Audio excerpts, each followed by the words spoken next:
وہ جس عورت نے بھی لیڈ کرنا ہوتا ہے، پڑھانا ہوتا ہے، وہ بیچ میں کھڑی ہو جاتی ہیں اور اس طرح سے آپ کو جماعت کا ثواب مل جاتا ہے اور 27 ٹائم زیادہ ثواب ملتا ہے۔ لیکن یہاں پر آپ یہ دیکھیے کہ وضو جب آپ کرتے ہیں، اگر آپ مسواک کرتے ہیں اس سے پہلے، تو آپ کو 70 گنا زیادہ ثواب ملتا ہے۔ تو الحمدللہ اٹس ویری ایزی۔ اگر آپ نے ٹوتھ برش بھی آپ یوز کرتے ہو، آپ پیسٹ کے ساتھ جیسے ہم لوگ ریگولر اپنے گھروں میں کرتے ہیں، آپ وہاں پہ ایک مسواک بھی رکھ دیجیے۔ پاکستان میں تو ہر جگہ پہ اتنی آسانی سے مل جاتی ہے۔ آپ ایک سنت کا اس طرح سے تھوڑی دیر آپ مسواک کر کے پھر آپ اپنا ٹوتھ برش بھی یوز کر سکتے ہیں، تو آپ کو 70 گنا زیادہ ثواب ملے گا۔ اور آپ دیکھیے کہ جب ہم نماز جماعت کے ساتھ پڑھتے ہیں تو اس کا 27 ٹائم زیادہ ثواب ہے، رائٹ؟ لیکن جب ہم وضو کرتے ہیں مسواک کے ساتھ تو ہمیں کتنا زیادہ ثواب ہے؟ 70 گنا زیادہ ثواب ہے۔ وہ 27 اور یہاں پہ 70 گنا۔ تو اس لیے ڈو ناٹ مس دس۔ کوشش کیجئے، آپ اپنے گھر میں بچوں کو بھی بتائیے، ہسبینڈ کو بھی بتائیے، اپنے فرینڈس کو بھی بتائیے۔ اور ایک اور حدیث میں آپ کے ساتھ شیئر کروں گی۔ حضرت ابو امامہ روایت کرتے ہیں کہ نبی صلی اللہ علیہ وسلم نے فرمایا کہ جس وقت بھی جبرائیل علیہ السلام میرے پاس آتے تو مجھے مسواک کا کہتے۔ جس وقت بھی، جتنی دفعہ بھی وہ آتے، کہ نبی صلی اللہ علیہ وسلم نے کہا کہ مجھے یہ ڈر ہونا شروع ہو گیا کہ میں اپنے منہ کا اگلا حصہ چھیل نہ دوں،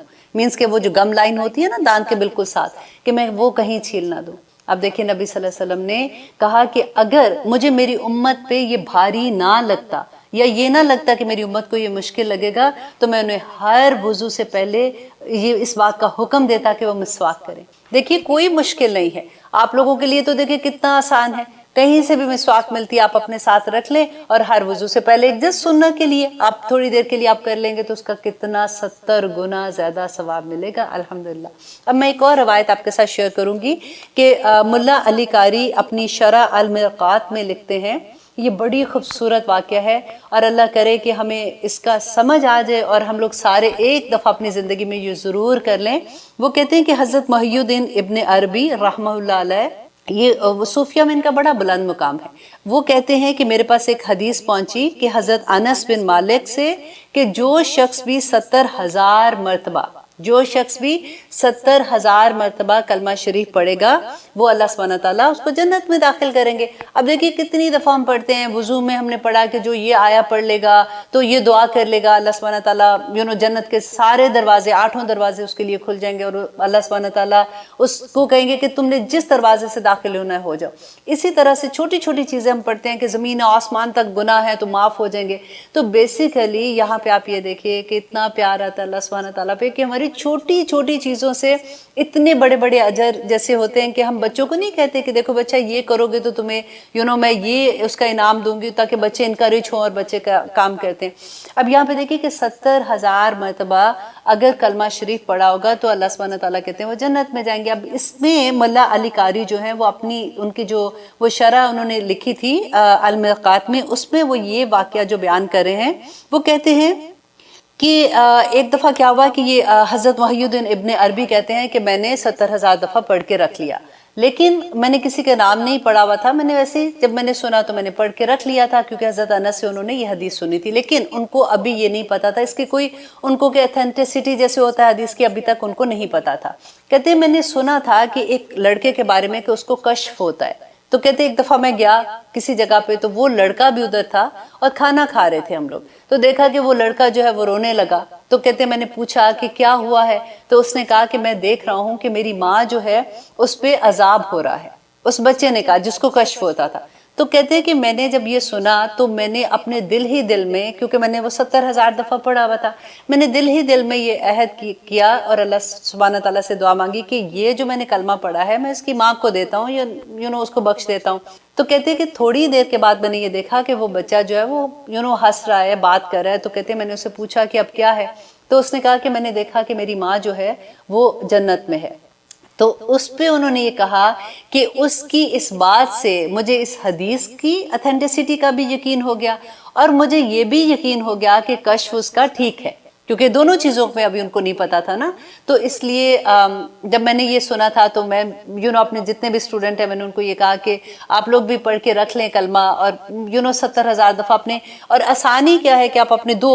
ایک چھوٹی چھوٹی جو سے ڈبیاں ہوتی ہیں اس کے اندر گربانزو بینس ایسے ہوتے ہیں نا ڈرائی والے، اب وہ کالے چنے جیسے جس کو ہم کہتے ہیں یا وائٹ چنے ہوتے ہیں، اب وہ وہاں پہ گن کے رکھتے 70 رکھتے ہیں، اور جب آپ وہ کلک کلک کرتے ہیں جو تسبیح ہوتی ہے، اگر اس میں آپ پڑھتے رہیں، جب آپ کا 1000 ہو جاتا ہے تو ایک دانہ آپ دوسرے میں ڈال دیں، اور اس طرح سے پڑھتے رہے انشاءاللہ 2 مہینے میں انشاءاللہ آرام سے 2 مہینے 10 دن میں یہ پورا آپ کا کمپلیٹ ہو جائے گا، اور جاتا بھی کیا ہے، ہمیں ثواب بھی ملے گا انشاءاللہ۔ اور جب میں نے، کیونکہ اکثر یہ ہوتا ہے نا کہ جیسے ہم یہ ایسے پڑھتے ہیں کہ 70,000 دفعہ یہ پڑھنا ہے اتنے پڑھنا ہے، تو ہماری کنفیوژن یہ ہو جاتی ہے کہ یہ بات ٹھیک ہے کہ نہیں، ہم گن کے کیوں پڑھیں، پتہ نہیں اس کے بارے میں کیا ہے، کیونکہ نبی صلی اللہ علیہ وسلم نے ایسے نہیں کیا تھا۔ دیر از اے لاٹ آف کوسچنز، اور میرے بھی دل میں ایسے کوسچن آتے ہیں۔ جب میں پہلی دفعہ پڑھی تھی تو میں نے اپنے ٹیچر سے یہی کوسچن کیا تھا، تو اس پہ جب، کیونکہ بات یہ ہو رہی تھی کہ آپ 70,000 دفعہ پڑھ کے رکھ لو کلمہ، تو جب میں نے پوچھا تو پھر انہوں نے مجھے یہ اس کا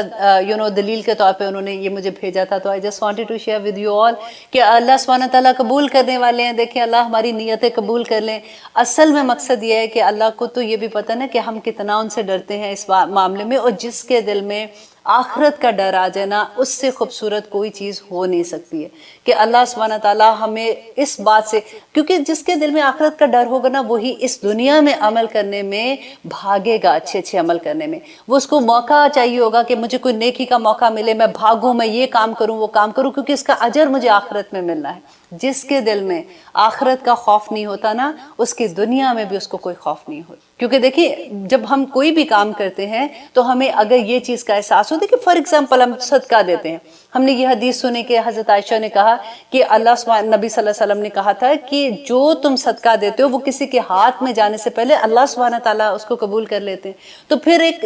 ہمت ہوتی کہ اچھا میں نے یہ دیا تو اب میں اور بھی کروں، میں اور نیکیاں کروں۔ پھر برائی کا جب ہم سنتے ہیں کہ ایک برائی کرنے سے وہ لیڈ کرتی ہے کہاں تک کہ وہ دوزخ تک لے جاتی ہے، پھر ہم اس سے بچتے ہیں۔ جب ہم دیکھتے ہیں کہ غیبت کرنے کا اتنا بڑا گناہ ہے اور اس کی سزا اتنی بڑی ہے، تو جب ہمیں یہ پتہ ہوگا کہ سزا ہے اور پوچھا جائے گا اور قیامت کا دن آئے گا، اللہ سبحانہ تعالیٰ ہر چیز کا حساب لیں گے، تو پھر ہم اچھے کام کرنے کی طرف زیادہ کوشش کریں گے۔ اللہ سبحانہ تعالیٰ سے دعا ہے کہ اللہ سبحانہ تعالیٰ ہم سب کو یہ توفیق عطا کرے کہ ہم نیکیوں میں بھاگنے والے ہو جائیں اور ہم اپنی برائیوں کو خود ہی سے اس کے جج بن جائیں، کیونکہ جب ہم خود جج بنتے ہیں نا تو یہ سب سے خوبصورت مقام ہوتا ہے۔ پھر ہمیں کسی ولی اللہ کی ایسی ضرورت نہیں پڑتی ہے کہ کوئی ہمیں یہ کلاس دے، کوئی ہمیں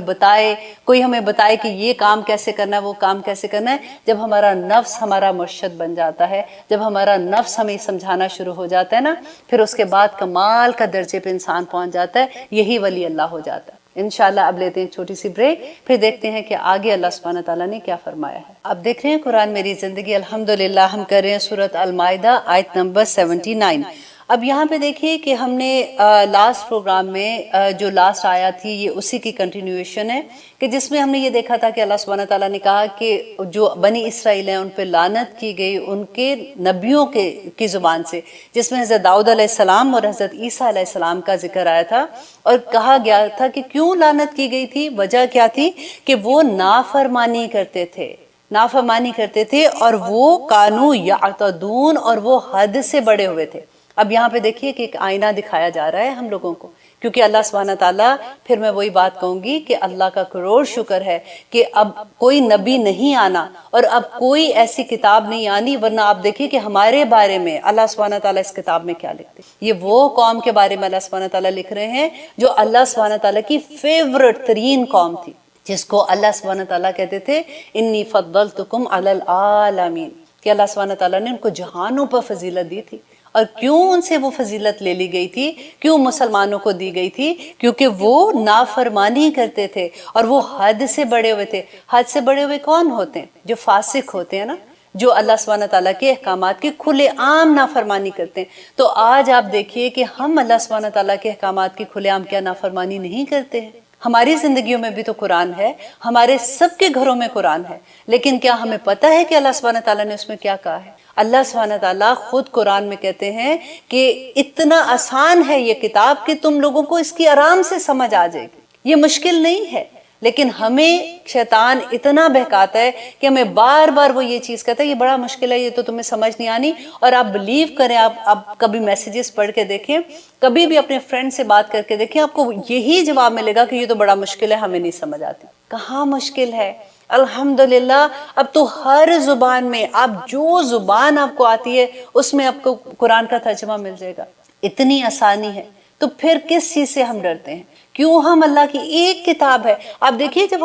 ہم خود بھی جب اسکول میں پڑھتے تھے، جب ہم کالجز میں پڑھتے تھے، کتنی کتابیں، کتنے سبجیکٹ پڑھے ہیں نا ہم لوگوں نے، کوئی ہمیں شروع سے تو نہیں آتے تھے۔ جب ہم بچے تھے ایسا تو نہیں تھا کہ اللہ سبحانہ تعالیٰ نے ہمارے دماغ کے اندر ان کو ڈال دیا تھا کہ بس یہ کتاب کھولو گے تو سمجھ آ جائے گی، سمجھنے کی کوشش کی تھی نا۔ پھر ایک کلاس میں پاس ہوتے تھے تو دوسری کلاس میں پاس ہوتے تھے، تو تیسری کلاس میں پاس ہوتے تھے، تو چوتھی کلاس میں۔ اب یہ دیکھیے یہ ایک کتاب ہے جس میں 30 سبجیکٹ ہے، آپ اگر دیکھو نا ایک سپارہ، 1 2 3 4 اسی طرح سے ڈویژن ہے، اتنا سا تو ایک سپارہ ہے، اور اتنی ریپیٹیشن ہے کہ بار بار آپ لوگوں کو وہی واقعہ اللہ سبحانہ تعالیٰ ڈفرینٹ اینگل سے بتائیں گے۔ اور کیوں واقعات اللہ سبحانہ تعالیٰ بتا رہے ہیں کہ دیکھو تمہارے بڑوں نے ایسے کیا تھا، تم ایسے نہ کرنا۔ اور انہوں نے کیا کیا تھا کہ نافرمانی کی تھی، اور اس کے بعد انہوں نے کیا کیا تھا کہ وہ حد سے بڑھ گئے تھے۔ اور آگے اللہ سبحانہ تعالیٰ کہتے ہیں کانو تھے وہ لا یتناہون، کہ نہ وہ روکتے ایک دوسرے کو۔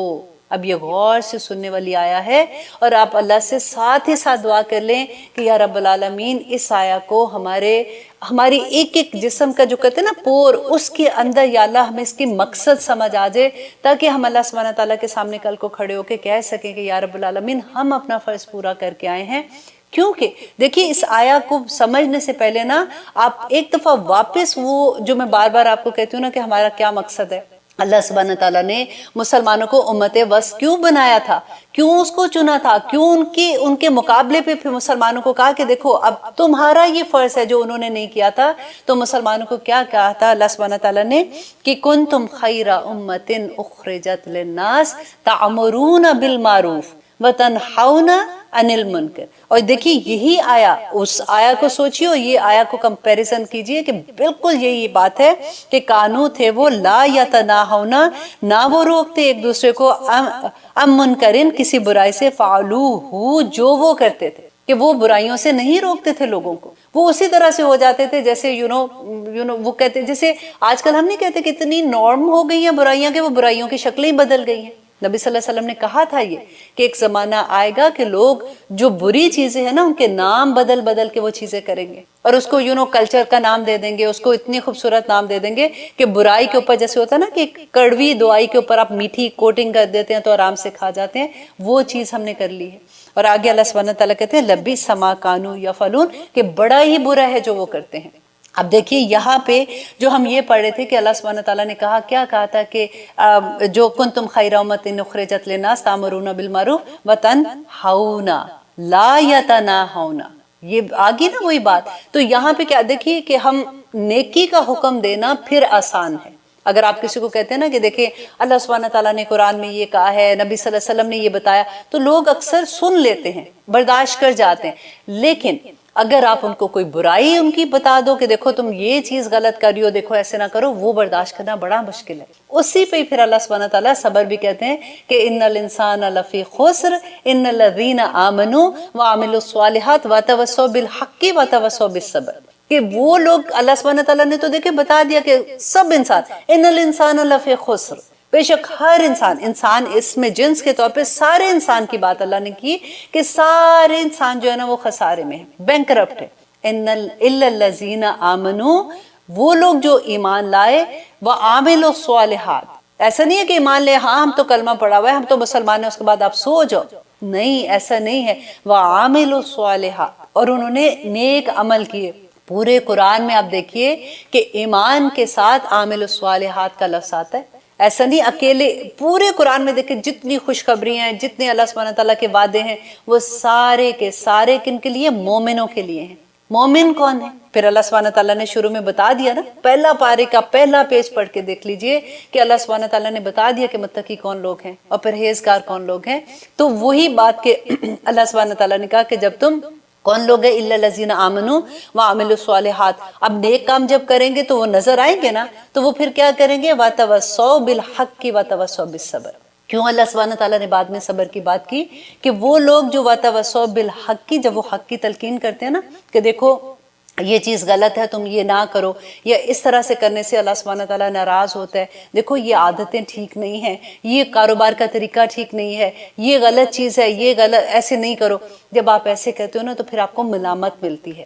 ملامت کا یاد ہے میں نے آپ کو لاسٹ 2 چیپٹر پہلے پڑھایا تھا کہ ملامت جو ہوتی ہے نا وہ اپنوں کی ہوتی ہے، جو اپنے فرینڈس ہیں، اپنی فیملی ہے، اپنے اراؤنڈ لوگ ہیں جن کو آپ کہتے ہو کہ دیکھو یہ چیز ایسے ہے، وہ آپ کو ملامت کرتے ہیں. یہ دل میں بڑی درد دیتی ہے، کیونکہ غیروں کی بات تکلیف نہیں دیتی. who cares، اس نے کہا ہوگا، اس کی بات ہے، I don't care، میں اس کو کون سا جانتی ہوں، اس نے میرے بارے میں یہ بات کی. لیکن آپ کے لو ونس جب آپ کے اگینسٹ بات کرتے ہیں نا تو پھر بڑی درد ہوتی ہے، پھر بڑی تکلیف ہوتی ہے. یہی بات پھر اللہ سبحانہ تعالیٰ نے کہا وَتَوَصَّوْا بِالْحَقِّ وَتَوَصَّوْا بِالصَّبْرِ، کیونکہ صبر جو ہوتا ہے نا، پھر جب وہ ملامت پہ صبر کرتے ہیں تو پھر اللہ سبحانہ تعالیٰ کی اتنی بڑی خوشخبری آ جاتی ہے کہ اللہ سبحانہ تعالیٰ کہتے ہیں یہ وہ لوگ ہیں جو صبر کرتے ہیں نا تو اللہ مع الصابرین، کہ اللہ سبحانہ تعالیٰ صبر کرنے والوں کے پاس آ جاتا ہے. اس وقت جس وقت دیکھیں آپ صبر کی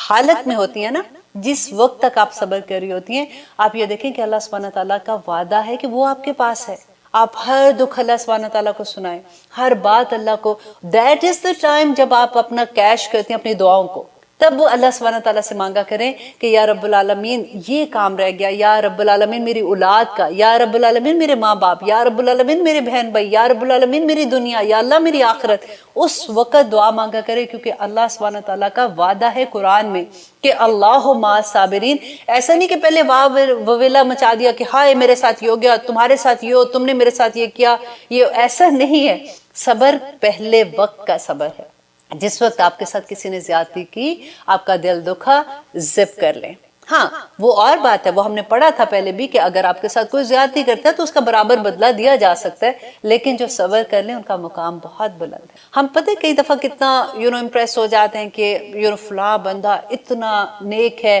وہ تو اولیاء ہیں، وہ تو ایسے ہیں. انہوں نے یہی چیزیں کی تھی، یہی صبر کیے تھے. یاد ہے میں نے آپ کو علی حجویری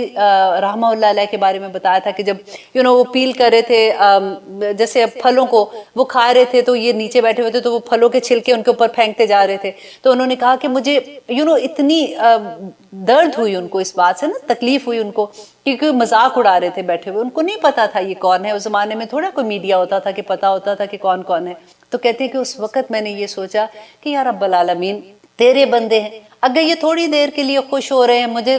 نیچا دکھا کے، مجھے حقیر جان کے، تو میرا کیا فرق پڑتا ہے. اور اس بات پہ کہتے ہیں میں نے صبر کیا، اور اس رات میرے اوپر وہ ساری منزلیں کھل گئیں جو میری کب سے رکی ہوئی تھی. اس ایک بات کو اپنے پلے کہتے ہیں نا زور سے باندھ لو، اس طرح سے باندھیں کہ وہ وقت ہوتا ہے جس وقت اللہ سبحانہ تعالیٰ کی طرف سے آزمائش آتی ہے کہ میرا بندہ اس معاملے کو کیسے لیتا ہے، اور اللہ سبحانہ تعالیٰ پھر آپ کے اوپر سارے دروازے اپنی رحمتوں کے کھول دیتے ہیں. آزما کے دیکھ لیجیے. وہ کہتے ہیں نا کہ کوئی نیکی چھپا کے رکھ لو، کوئی نیکی چھپا کے رکھ لو اس وقت کے لیے جس وقت تمہیں یہ احساس ہو کہ تمہاری کوئی دعا قبول نہیں ہو رہی. وہ کسی کو نہ بتاؤ، یہاں تک کہ کہتے ہیں نا کہ اپنے دائیں ہاتھ سے دو تو بائیں کو بھی نہ پتا چلے. بالکل وہی بات، چھوٹی سی بے شک ایک نیکی. اللہ تھوڑی دیکھتا بڑی نیکیاں چھوٹی نیکیاں، اللہ سبحانہ تعالیٰ نے تو خالص ہماری نیتیں دیکھنی ہے نا. اس وقت اللہ سبحانہ تعالیٰ کو پیش کرو، اس کا وسیلہ بناؤ. ہم جو ادھر ادھر وسیلے ڈھونڈ رہے ہوتے ہیں نا، دیکھیے نبی صلی اللہ علیہ وسلم نے کتنی کلیئرلی سب کچھ بتا دیا تھا. اپنی نیکیوں کو وسیلہ بناؤ، اللہ سبحانہ تعالیٰ کے ناموں کو وسیلہ بناؤ. یا رب العالمین میں نے اس وقت یہ کام تیری رضا کے لیے خالص ہو کے کیا تھا، یا رب العالمین اس کو قبول کر اور میری یہ مشکل میرے راستے سے ہٹا دے. آمین ثم آمین. اسی طرح سے انشاءاللہ ہم دیکھتے ہیں کہ دیکھیے اب میں یہاں پہ آپ کو جو بات کر رہی تھی کہ نیکیوں کا حکم دینا آسان ہے لیکن برائیوں سے روکنا بڑا مشکل ہے. اب دیکھیے کہ اگر فار ایگزامپل اللہ نہ کرے اگر ہمارے گھر میں ایک آپ فار ایگزامپل ہماری زندگی میں قرآن کھل گیا، ہمیں پتہ چل گیا کہ یہ غلط ہے یہ ٹھیک ہے، اب ہم کوشش کر رہے ہیں کہ اپنے آپ کو اللہ کے راستے پہ چلائیں تاکہ ہم کوئی گناہ کا کام نہ کر لیں، اور جو پہلے کیے ہیں ان کے لیے توبہ کر لیں. اور پھر جب ہمیں سمجھ آتی ہے نا تو پھر ایک عجیب سا گھبراہٹ ہوتی ہے کہ میں کیسے یہ ساری چیزیں اپنے بچوں کو کے اندر ہی ڈال دوں، کسی طرح سے وہ جیتا جاگتا نمونہ بن جائے، اپنے ہسبینڈ کو بتاؤں کہ یہ چیز ایسے. اور پھر کیا ہوتا ہے کہ وہ لوگ تنگ آنا شروع ہو جاتے ہیں کہ کیا سارا دن یہی بات کرتی ہو. تو آپ یہ دیکھیے کہ اگر آپ کو جب پتہ چلتا ہے کہ سود اللہ سبحانہ تعالیٰ کے ساتھ اور نبی صلی اللہ علیہ وسلم کے ساتھ کھلی جنگ ہے، سودی کاروبار نہیں کرنا. پھر اگر پتہ چلتا ہے کہ او ہو یہ تو اگر گیس اسٹیشن کا کوئی بزنس ہے تو یہ تو، یا وہاں پہ تو شراب بکتی ہے تو یہ بھی حرام ہے، یہ تو غلط بات ہے، یہ ایسا نہیں ہونا چاہیے، تو کمائی حرام کی ہو جائے گی اور وہی کمائی ہمارے بچوں کے پیٹ میں جائے گی تو پھر کیا سے خیر آئے گی. پھر آپ گھبرا جاتی ہیں. پھر اگر آپ کو پتہ لگتا ہے کہ ہسبینڈ کا کوئی کام ہے، فار ایگزامپل میکڈونلڈ ہے، برگر کنگ ہے، یہ ایسے ریسٹورینٹ ہیں جس کے اندر سور کا گوشت بھی بکتا ہے، برگر کی صورت میں جیسے دیتے ہیں، پھر آپ ڈر جاتے ہیں کہ یہ بھی غلط کام ہے، یہ بھی نہیں ہونا چاہیے. پھر آپ اپنے ہسبینڈ سے جب اس کی بات کرتی ہیں تو پھر جو آپ کو ڈانٹ پڑتی ہے نا کہ یہ کیا مطلب. کبھی پتہ یہ بڑا مشکل مقام آتا ہے کہ کسی کی رزق والی چیز جو ہوتی ہے نا جس سے وہ کاروبار کرے، اس میں اگر آپ اس کو یہ کہہ دو کہ یہ چیز غلط ہے تو تم اس کو چھوڑ دو. فار ایگزامپل بہت سے لوگ ہیں جیسے بینکنگ ہوتا ہے، بینک میں کام کرتے ہیں، جاب کرتے ہیں، وہ غلط کام ہے کیونکہ وہ سودی کاروبار کے حساب سے ان کی مدد کرتے ہیں اور ہم نے یہی پڑھا کہ ہر صورت میں وہ غلط ہے. تو پھر اگر آپ کسی کو کہو کہ ابھی مجھے ریسنٹلی کسی نے میسج کیا تھا کہ میری بچی کا رشتہ آیا، وہ لڑکا جو ہے وہ بینک میں جاب کرتا ہے، ہر چیز ٹھیک ہے، تو میں کیا کروں. ایسی سچویشن پھر جب ہمیں سمجھ آتی ہے تو پیدا ہوتی ہے. اب آپ کسی کو یہ کہنا شروع کر دو، اللہ نہ کرے کہ کھڑے ہو کے دیکھو تمہارا کام ٹھیک نہیں ہے، یہ تو حرام ہے، یہ ایسے نہیں کرنا. حرام کا لفظ ایسے استعمال کرتے ہوئے کروڑ دفعہ سوچا کریں، کیونکہ اللہ سبحانہ تعالیٰ نے کچھ چیزوں کو قرآن میں حرام کہا ہے، باقی ساری حلال ہیں. ہمارا کیا ہوتا ہے کہ ہر بات کو جو نہیں کرنے والی نا کبیرہ صغیرہ گناہ میں جو آتی ہیں ان کو بھی حرام کہہ کے لوگوں کو سنانا شروع کر دیتے ہیں، اسی لیے لوگ تنگ آ جاتے ہیں. اب دیکھیے اگر آپ کسی کو یہ کہتے ہیں کہ یہ کام آپ کا جو جاب ہے یہ تو ٹھیک نہیں ہے، تو پھر آپ کی دوستی آپ دیکھیے پھر کہاں جاتی ہے آپ کی دوستی. اللہ سبحانہ تعالیٰ سے دعا کر کے یا رب العالمین حکمت عطا کر، یا اللہ جب میں لوگوں سے بات کروں تو میں ایسے بات کروں کہ ان کے دل میں اتر جائے. اور آپ بلیو کریں واللہ ایسے ہو جاتا ہے اللہ سبحانہ تعالیٰ. اور ایک بات کا خیال رکھیں کہ اگر آپ نے کسی کی کوئی ایسی چیز جو اس میں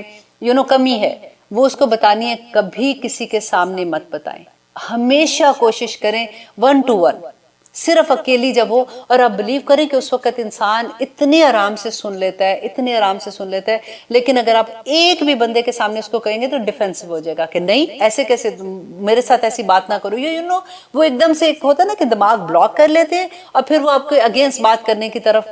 بحث کرنے کی طرف زیادہ آپ کو دھیان لے جائیں گے. تو اس لیے اللہ سبحانہ تعالیٰ ہمیں توفیق عطا کرے کہ ہم اللہ سبحانہ تعالیٰ نے جو ہمیں جاب دی ہے ہم اس کو پورا کر سکیں. آمین ثم آمین. اب لیتے ہیں ایک بریک، پھر دیکھتے ہیں کہ اللہ سبحانہ تعالیٰ نے آگے کیا فرمایا ہے. آپ دیکھ رہے ہیں قرآن میری زندگی، الحمدللہ. ہم کر رہے ہیں آیت نمبر 79، جس میں ہم دیکھ رہے تھے کہ اللہ سبحانہ تعالیٰ نے یہ بتایا کہ ان کے نبیوں کے، اہل کتاب کی بات ہو رہی تھی نا، کہ ان کے نبیوں کی زبان سے ان پہ لعنت کی گئی. کیوں کی گئی؟ کیونکہ وہ برائی سے نہیں روکتے تھے. تو اب دیکھیے کہ نبی صلی اللہ علیہ وسلم نے کیا فرمایا تھا کہ نیکی کا حکم دو اور برائی سے روکو اس سے پہلے کہ تمہاری دعائیں قبول نہ کی جائیں. اب غور سے دیکھیے، نیکی کا حکم دو اور برائیوں سے روکو اس سے پہلے کہ تمہاری دعائیں قبول نہ کی جائیں. اور پھر نبی صلی اللہ علیہ وسلم نے فرمایا تھا کہ اگر تم برائی کو روکو گے نہیں تو وہ پھیل کر ایک دن تمہارے گھر کو آگ لگا دے گی. کیونکہ یہ ہوتا ہے نا کہ ہمیں یہ لگتا ہے کہ وہ فلاں بندہ کر رہا ہے، ہمیں کیا فرق پڑتا ہے. آہستہ آہستہ وہ چیزیں اتنی نارم ہو جاتی ہیں سوسائٹی میں کہ کل کو جو ہمارے بچے ہوتے ہیں نا، جب وہ نئی جنریشن نے تو اب آنا ہوتا ہے، کیونکہ وہ باہر تو نارم ہوگی نا، کیونکہ انہوں نے اسکول بھی جانا ہے، دوستوں کو بھی ملنا ہے، باہر کی دنیا میں جانا ہے، تو پھر وہ جو برائیاں ہیں نا وہ آپ کے گھر میں آ جائیں گی. اور پھر کل کو دیکھیں کہ بچوں کی شادیاں ہونی ہیں. اب بیٹا ہے تو ڈیفینیٹلی بیٹی گھر میں آئے گی، بیٹی ہے تو داماد گھر میں آئے گا. تو پھر داماد گھر میں نہیں آتا، بیٹی نے باہر جانا ہوتا ہے. کیونکہ تو وہ اگر جیسے دوسرے فیملی سے لوگ آتے ہیں تو آپ دیکھیے برائیاں باہر اگر نارم ہوں گی نا تو وہ گھر میں بھی آ جائیں گی. اور یہی بات نبی صلی اللہ علیہ وسلم نے یہاں پہ فرمائی ہے. اور دیکھیے منذر بن جریر کہتے ہیں، اپنے والد سے بیان کرتے ہیں کہ رسول اللہ صلی اللہ علیہ وسلم نے فرمایا تھا کہ جس قوم میں کوئی اللہ کی نافرمانی کرے اور وہ لوگ باوجود روکنے کی قدرت کے وہ اس کو نہ روک سکیں تو اللہ سبحانہ تعالیٰ سب پر اپنا عذاب نازل کر دے گا. اور اس کے علاوہ انہوں نے یہ بھی کہا تھا کہ عذاب ان کی موت سے پہلے آئے گا. آج آپ دیکھ لیجئے کہ آج پوری دنیا میں کیا ہو رہا ہے، کہنے کی بھی ضرورت نہیں ہے. ہم تمام لوگ عقل رکھتے ہیں، اور آپ دیکھیے کہ اللہ سبحانہ نبی صلی اللہ علیہ وسلم نے تو بتا دیا تھا پہلے۔ اس کے علاوہ دیکھیے کہ حضرت حذیفہ بن یمان رضی اللہ عنہ سے روایت ہے کہ رسول اللہ صلی اللہ علیہ وسلم نے فرمایا، اس ذات کی قسم جس کے قبضے میں میری جان ہے، تم اچھائی کا حکم دیتے رہنا اور برائیوں سے روکتے رہنا، ورنہ عنقریب اللہ سبحانہ تعالیٰ تم پر اپنا عذاب نازل فرما دیں گے، پھر تم دعائیں کرو گے لیکن تمہاری دعائیں قبول نہیں ہوں گی، پھر تم دعائیں کرو گے لیکن تمہاری دعائیں قبول نہیں ہوں گی۔ اور آگے دیکھیے حضرت ابو ہریرہ کہتے ہیں کہ رسول اللہ صلی اللہ علیہ وسلم نے فرمایا کہ تم میں سے جو کوئی جب برائی دیکھے تو سب سے پہلے اسے اپنے ہاتھ سے مینس کے طاقت کے ساتھ روکے، اور اگر اس کی طاقت نہ رکھتا ہو تو زبان سے روکے، اور اگر یہ بھی نہ کر سکتا ہو تو دل سے اس برائی کو برا جانے، اور یہ تیسرا درجہ ایمان کا کمزور ترین درجہ ہے۔ اور اس کے بعد نبی صلی اللہ علیہ وسلم نے کہا تھا کہ رائی کے دانے کے برابر بھی ایمان اس شخص میں نہیں ہوتا۔ اب دیکھیے کہ ہم کبھی کسی پارٹی میں جانا ہوتا ہے، جیسے مہندیوں وغیرہ پہ ہم جاتے ہیں، تو ہم یوزلی جب ہم قرآن سمجھ آنے شروع ہوتی ہے پھر ہم ڈرتے ہیں، پھر ہم کہتے ہیں کہ ایسی جگہ پہ جہاں پہ ڈانسز ایسے ہوتے ہیں ہم نے نہیں جانا۔ تو پھر آپ دیکھیے کہ کیا ہوتا ہے، ایک نمبر 1 کہ اگر آپ یہ کہتے ہیں اور پھر آپ کہتے ہیں کہ میرا کیا فرق پڑتا ہے، میں تھوڑی کر رہی ہوں، میں وہاں پہ جاؤں گی کھانا وانا کھا کے اس کے بعد ہم سائڈ پہ ہو کے باتیں کریں گے، I'm not part of this. لیکن ایسا نہیں ہے کچھ بھی۔ اگر آپ اس برائی میں بیٹھے ہوئے ہیں نا تو آپ کا اتنا ہی نقصان ہے جتنا وہ برائی کرنے والوں کا ہے۔ میں نے آپ کو بہت سی احادیث اس کے بارے میں پہلے سنا چکی ہوں۔ اور آگے دیکھیے حضرت ابو بکر صدیق فرماتے ہیں کہ میں نے رسول اللہ صلی اللہ علیہ وسلم کو یہ کہتے سنا کہ جب تم لوگ ظالم کو دیکھو اور اس کا ہاتھ نہ پکڑو، اگر کوئی کسی پہ ظلم کر رہا ہے اور اس کا ہاتھ نہ پکڑو تو قریب ہے کہ اللہ کی طرف سے ان پر عام عذاب نازل ہو جائے۔ وہ لوگ جو دیکھ کے کسی کو نہ روکے، اور ممکن ہے کہ اللہ سبحانہ تعالیٰ ان پر عام عذاب نازل کر دے۔ اور دیکھیے رسول اللہ صلی اللہ علیہ وسلم پھر ایک اگزامپل کے طور پہ انہوں نے یہ سمجھایا کہ جیسے ایک جہاز ہے، اس میں کچھ لوگ نچلی منزل پہ ہیں، کچھ لوگ اوپر والی منزل میں ہیں، اور پانی جو ہے وہ اوپر والی منزل میں ہے، اور نیچے والے جو لوگ ہیں جو نچلی منزل میں، وہ جب بھی پانی اوپر لینے جاتے ہیں تو اوپر والی منزل کے لوگوں کو اچھا نہیں لگتا۔ تو اب نیچے والی منزل کے جو لوگ ہیں ان میں سے دے ڈیسائیڈڈ کہ یوں کرتے ہیں کہ ہم ایک لکڑی کا تختہ جو ہے وہ کھاڑتے ہیں اور ہم نیچے ایک سوراخ کرتے ہیں، تو ہم پانی جو ہے وہ سمندر میں سے لینا شروع کر دیتے ہیں۔ اب اگر نبی صلی اللہ علیہ وسلم نے کہا کہ وہ شخص جو یہ کرنا چاہتا ہے، اگر اس کا ہاتھ مل کر اوپر اور نیچے والے لوگ نہ پکڑیں گے تو جو پوری کشتی ہے نا وہ ساری کی ساری ڈوب جائے گی، وہ پورا جہاز ڈوب جائے گا۔ نبی صلی اللہ علیہ وسلم نے اگزامپل جو دے کے بتایا، وہ وجہ بھی یہی تھی کہ کسی طرح سے ہم لوگوں کو یہ سمجھ آ جائے کہ ایک برائی کرنے والے سے کس طرح سے پوری سوسائٹی پہ اثر ہو جاتا ہے۔ اب آج کل دیکھتے ہیں کیونکہ نیوز میں آتا ہے نا کئی دفعہ کہ فلاں شہر میں ایسا ہو رہا ہے کہ وہ بچیوں کے ساتھ یہ زیادتی ہو رہی ہے، اور وہ زیادتی کرنے والا انہی کے محلے میں کوئی انسان تھا۔ اب دیکھیے جب ہمیں یہ احساس ہو جائے کہ یہ سارے ارد گرد کے لوگ جو ہے یہ ہمارا ایک بڑا خاندان ہے، اور جب ہم مسجدوں میں جب ہمارے آدمی جاتے ہیں تو کیوں مسجدوں میں جانے کا حکم ہے؟ ایک تو یہ بھی ہوتا ہے، دیکھیں سب سے بڑی بات ہے کہ جو ارد گرد کے لوگ ہوتے ہیں ان کا خبر پتہ چل جاتی ہے، سب ٹھیک ہیں، کیونکہ نماز کے بعد سب آدمی آپس میں بات کرتے ہیں۔ اگر کوئی نماز کے لیے نہیں آتا تو ایک دوسرے کا پتہ لگ جاتا ہے کہ فلاں گھر میں کوئی نہ کوئی پوچھتا ہے بندہ نا کہ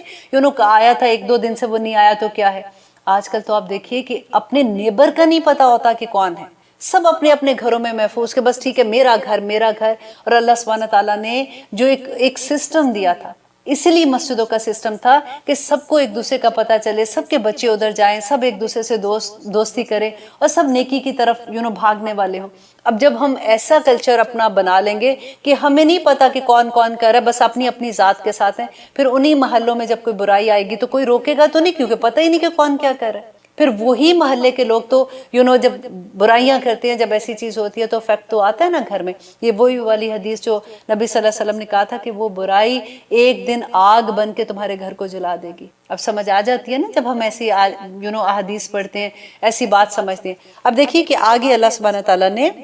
کیا فرمایا کہ آیت نمبر 80 میں کہ ترا آپ دیکھیں گے کثیرن منہم کہ کثیر تعداد کو ان میں سے یتولونا کہ وہ دوستی کرتے ہیں الذین کفروا ان لوگوں سے جنہوں نے کفر کیا لبئس ما قدمت لہم انفسہم کہ جو بہت برا کیا جو انہوں نے اپنی جانوں کے لیے آگے بھیجا۔ اب یہاں پہ جو بتایا جا رہا ہے کہ دوستیاں دیکھیں پاکستان میں تو چلیں آپ لوگ رہتے ہیں جو لوگ ان کے لیے یہ آسانی کہ سارے ایک ہی طرح کے لوگ ہیں، اسپیشلی جو لوگ انڈیا میں رہتے ہیں کیونکہ وہ ملٹی کلچر ہوتا ہے نا، جیسے دوسرے بھی لوگ ہوتے ہیں، دوسرے مذاہب کے لوگ بھی ہوتے ہیں، ان کے ساتھ جب رہتے ہیں اسپیشلی امریکہ میں ہم لوگ جب رہتے ہیں تو یہاں پہ ہر طرح کے لوگ ہوتے ہیں۔ تو بچے جب اسکول میں جاتے ہیں باہر نکلتے ہیں تو ان کی دوستیاں دوسرے لوگوں سے ہوتی ہیں، یہاں پہ ان دوستیوں سے منع نہیں کیا گیا۔ یہاں پہ کون سی دوستی ہے؟ جو دلی دوستی ہوتی ہے، کیونکہ نبی صلی اللہ علیہ وسلم نے کہا کہ انسان جو ہوتا ہے وہ اپنے دوست کے مذہب پہ ہو جاتا ہے، کیونکہ اتنا امپریس ہو جاتے ہیں نا ان سے کہ پھر ان کی چیزیں ٹھیک لگنی شروع ہو جاتی ہے، یا پہ وہ دوستی کی بات ہے جو آپ کا ایمان بھی لے کے چلا جائے، اس سے منع کیا گیا۔ تو اللہ سبحانہ تعالیٰ کہتے ہیں بہت برا ہے جو انہوں نے اپنے لیے آگے بھیجا، ان کے ساخط اللہ علیہم کہ اللہ سبحانہ تعالیٰ ناراض ہوئے ان سے، وفی العذاب ہم خالدون اور وہ ہمیشہ کے عذاب میں رہیں گے۔ وَلَوْ كَانُوا يُؤْمِنُونَ اور اگر ہوتے وہ ایمان لاتے باللہ اللہ پر، والنبی اور نبیوں پر، وَمَا أُنزِلَ إِلَيْهِ اور جو نازل کیا گیا ان کی طرف، مَتَّخَذُوهُمْ تو وہ نہ بناتے انہیں اولیاء اپنا دوست، وَلَكِنْ كَثِيرٌ مِّنْهُمْ فَاسِقُونَ لیکن ان میں سے اکثر فاسق۔ دیکھیے اگر وہی بات ہوگی نا، کیونکہ اگر آپ کی دوستی ایسے انسان کے ساتھ ہے جو شرک کرتے ہیں، جو حضرت عیسیٰ کو اللہ سبحانہ تعالیٰ کا بیٹا کہتے ہیں، یا اس طرح سے کوئی بھی چیز میں، یا کسی ہندو کے ساتھ آپ کی دوستی ہے جو اللہ کے شریک بناتے ہیں، بتوں کی پوجا کرتے ہیں، تو آپ یہ دیکھیے کہ اگر کبھی آپ کے بچے کا کوئی دشمن ہو، فار ایگزامپل جسے آپ اتنی محبت کرتے ہیں، آپ اسے دوستی کریں گے؟ نہیں کریں گے نا۔ اگر آپ کی ماں کو اللہ سبحانہ تعالیٰ نے شرک کو گالی کہا نا کہ اتنی بڑی بات کہتے ہیں، تو اللہ سبحانہ تعالیٰ کے ساتھ جو شرک کرتے ہیں، اگر ہماری ماں کو کوئی گالی دے اور اس طرح کی بات کرے، ہم اسے دوستی کریں گے؟ تو بس دیکھ لیجئے اس آیت کا بالکل یہی مقصد ہے کہ اللہ سبحانہ تعالیٰ کہتے ہیں کہ اگر وہ اللہ پہ ایمان لاتے، نبیوں پر ایمان لاتے، جو کتابیں ان کی طرف نازل کی گئی تھی ان پہ ایمان لاتے، کبھی وہ ان سے اس طرح کی دوستی نہ کرتے، کیونکہ ہمیں سمجھ نہیں آتی ہے نا، ہمیں اس کا میننگ سے نہیں پتہ چلتا کہ اللہ سبحانہ تعالیٰ نے کیوں منع کیا ہے۔ اور آگے دیکھیے اللہ سبحانہ تعالیٰ کہتے ہیں لَتَجِدَنَّ أَشَدَّ النَّاسِ عَدَاوَةً کہ البتہ آپ ضرور پائیں گے، اشدہ سب سے زیادہ سخت، الناسا لوگوں میں سے، عداوتن دشمنی میں، للذین آمنوا ان لوگوں کو جو ایمان لائے، الیہود یہود کو، جو یہودی ہیں، اللہ سبحانہ تعالیٰ کہتے ہیں والذین اشرکوا اور وہ لوگ جنہوں نے شرک کیا، ان لوگوں کے ساتھ جو ایمان لائے تم دشمنی میں سب سے زیادہ پاؤ گے۔ اور کون لوگ ہیں؟ وَلِتَجِدَنَّ اور البتہ ضرور پائیں گے، اقربہم سب سے زیادہ قریب ان میں، مودتن محبت میں، للذین ان لوگوں کو جو آمنوا ایمان لائے، الذین قالوا ان لوگوں کو جو یہ کہتے ہیں انا نصارا کہ ہم نصارہ ہیں، کہ ہم نصرانی ہیں، ذالک بانہم یہ کیوں اللہ سبحانہ تعالیٰ کہتے ہیں؟ اس وجہ سے کہ منہم ان میں سے قسیسین علماء ہیں، و رہبانا اور راہب ہیں، وانہم اور بے شک وہ لا یستکبرون اور وہ تکبر نہیں کرتے ہیں۔ اب اللہ سبحانہ تعالیٰ نے یہاں پہ دیکھیں شروع میں ہم پڑھ رہے تھے نا کہ اکٹھی بات آ رہی تھی کہ اہل کتاب نے یہ کیا، تم یہ نہ کرنا۔ اب یہاں پہ اللہ سبحانہ تعالیٰ نے بالکل کہتے ہیں نا کہ ایک کھلی طور پہ دو فرق چیزیں کر دی کہ دیکھو جو یہود ہیں وہ تو کسی صورت، اور جو مشرکین ہیں جیسے ہندو ہیں یا جو بھی اس طرح کے لوگ ہوتے ہیں، وہ کبھی بھی تمہارے دوست نہیں ہو سکتے، وہ کبھی تمہارے لیے بہتر نہیں سوچ سکتے۔ نصارہ کے بارے میں اللہ سبحانہ تعالیٰ نے یہاں پہ کہا کیونکہ اس زمانے میں نبی صلی اللہ علیہ وسلم نے جو ہجرت حبشہ کا حکم دیا تھا، تو اس کے بارے میں انشاءاللہ میں اگلے پروگرام میں آپ کو پوری ڈیٹیل بتاؤں گی کہ ہجرت حبشہ کیسے ہوئی تھی اور نبی صلی اللہ علیہ وسلم نے کیوں حکم دیا تھا، اور اس کی پوری ڈیٹیل انشاءاللہ ہم اگلے پروگرام میں دیکھیں گے کہ کس طرح سے نصارہ جو کرسچنز تھے وہ مسلمانوں کے ساتھ نرم رویہ رکھتے تھے، اور اس وقت جبکہ مشرکین مکہ نے ظلم کی انتہا کر دی تھی، کوئی مسلمان ہوتا تھا. ہم کہتے ہیں نا کہ آج کے زمانے میں بڑا فتنہ ہے، آج کے زمانے میں بڑا مشکل ہے اسلام پہ عمل کرنا. آپ کبھی وہ سیرہ پڑھ کے دیکھیے کہ اس زمانے میں جب نبی صلی اللہ علیہ وسلم نے ہجرت حبشہ کا حکم دیا تھا، یہ 5 نبی کا ذکر ہو رہا ہے اس میں کہ 5 سال ہو چکے تھے، کیونکہ 40 سال کے تھے جب نبی صلی اللہ علیہ وسلم، جب ہم پڑھتے ہیں کہ نبی صلی اللہ علیہ وسلم پہ پہلی وحی آئی تھی. 5 سال تک بھی یہ حال تھا کہ مسلمانوں پہ ظلم کی انتہا کر دیتے تھے کہ نبی صلی اللہ علیہ وسلم کو یہ کہنا پڑا کہ ہجرت حبشہ کی طرف ہجرت کر دو. اور یہ حبشہ جو ہے یہ آج کل ایتھوپیا جس کا دیکھیں آج اس کا کیا حال ہے. ایک زمانے میں یہ بڑی طاقتور قوم ہوتی تھی اور بڑے جیسے آتے ہیں نا آج کل کے سپر پاور ہوتے ہیں اور بڑے جیسے پڑھی لکھی قوم ہوتی تھی، اس طرح کے لوگ تھے. اور اللہ سبحانہ تعالیٰ نے دین و دنیا میں بھی ان کو بڑی ترقیاں دی ہوئی تھی. اور یہی نجاشی بادشاہ تھا جو مسلمان بھی ہوا تھا. اور اتنی انٹرسٹنگ ان کی ساری کہانی ہے. لیکن اس وقت دیکھیں 5 سال میں بھی کوئی مسلمان جب کلمہ پڑھ لیتا تھا تو اس کے ساتھ اتنا ظلم ہوتا تھا کہ ایسا نہیں ہوتا تھا کہ کوئی کہتا کہ میں مسلمان ہوں تو اس کو ہار پہنائے جا رہے تھے. اتنا مشکل وقت تھا. نبی صلی اللہ علیہ وسلم نے 13 سال مکہ میں جو گزارے تھے، کبھی آپ ان کی 13 سال کی ہسٹری پڑھ کے دیکھیے کہ آخر کیوں مدینہ کی طرف ہجرت کی تھی. اپنا گھر بار، اپنے دوست، اپنے احباب، اب دیکھیے سارا کچھ تو مکہ میں تھا. یہ سبھی لوگ جو صحابی تھے یہ وہیں پیدا ہوئے تھے نا نبی صلی اللہ علیہ وسلم کے ساتھ جنہوں نے ہجرت کی تھی. وہ اپنے سارا کچھ چھوڑ کے کیوں نکلے تھے؟ صرف اللہ کی خاطر نکلے تھے. اور اتنے ظلم اس وقت ان کے اوپر ہو رہے تھے. اور جب وہ مدینہ میں جا رہے تھے تو نبی صلی اللہ علیہ وسلم نے مڑ کے مکہ کی طرف دیکھا تو انہوں نے کہا کہ مکہ میں تجھے کبھی نہ چھوڑتا، لیکن مجھے تمہیں چھوڑنا پڑے کیونکہ یہاں کے رہنے والے مجھے یہاں پہ رہنے نہیں دے رہے. اللہ سبحانہ تعالیٰ